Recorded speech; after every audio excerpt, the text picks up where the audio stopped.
I'm trying to develop some kind of point of view here around textile psychology. Now, bear with me because I am not trained in that subject, but I have a lot more ideas, and a lot of this academics that just go into a master's and all they can do is actually repeat something they learned in books. They don't have any ideas for improving their domain of research. I want to implement some new methods when it comes to working on the mind via visual arts, and I believe that's more or less been explored, but I think there should be extensions. For instance, I don't hear of anybody using the knowledge that colors affect the mind as in therapy context. For instance, that could be done. If anybody, maybe they have done it, I don't know, email me. Perhaps if anybody could workshop those ideas and ask people to identify two various types of hues and ask people why, what a color, what a very specific hue.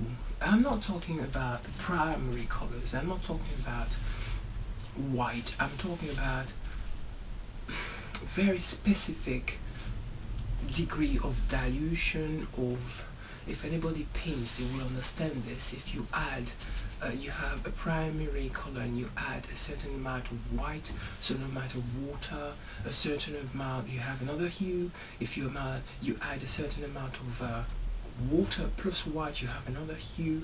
That sort of degree of precision. And if you take those specks and those pixels of colors, and if you look at an image, you decompose it in pixels, you see what I mean. Different types of hues in different dots. Why is one dot speaking one message to somebody and another one to another person? Why can't we have people taking those messages and writing their own life story with it? Why not make a pattern with it? Why not choose those hues and analyze further instead of asking people to just paint with whatever color they want? Stretch the research into why those dots of colors, those items, those units speak to one mind in other ways than the other. Problem? Why can't people meditate and reflect around one dot of, I don't know, yellow mixed with a bit of grey and water, or green, a certain green mixed with more black, and it's making a dark green, like a bottle green with a dark leaf color. I know it sounds simplistic, but it's not. Because if those people who organize workshops could take the essence of that and make people compose their own life stories with that, get people to express themselves and describe dots according to emotions and according to memories, according to life experiences, just like an actor would. You have a scene with, I don't know, not a complicated thing like Macbeth, but I don't know, a scene with something. You have a character. To relate to this, to do it properly, what does it mean according to your life experience? That sort of relating to the dots. And I'm not talking about coloring by numbers. I'm talking about dots of colors and how does it speak to your mind. Not in a hypnotherapy sort of way, just analyzing and then taking it further and helping people expressing themselves, maybe changing situations and life experiences according to a different color.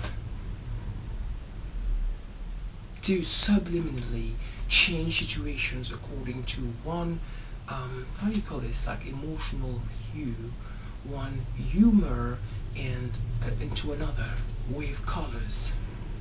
Paint a scene with a hue in your mind. You don't have to do it on paper, with a different hue, a different color. This is just colors.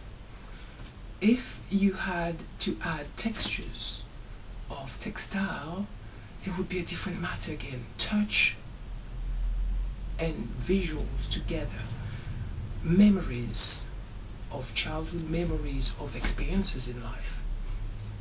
That could constitute a start for textile psychology therapy workshops. And I'm not going to elaborate about textures today.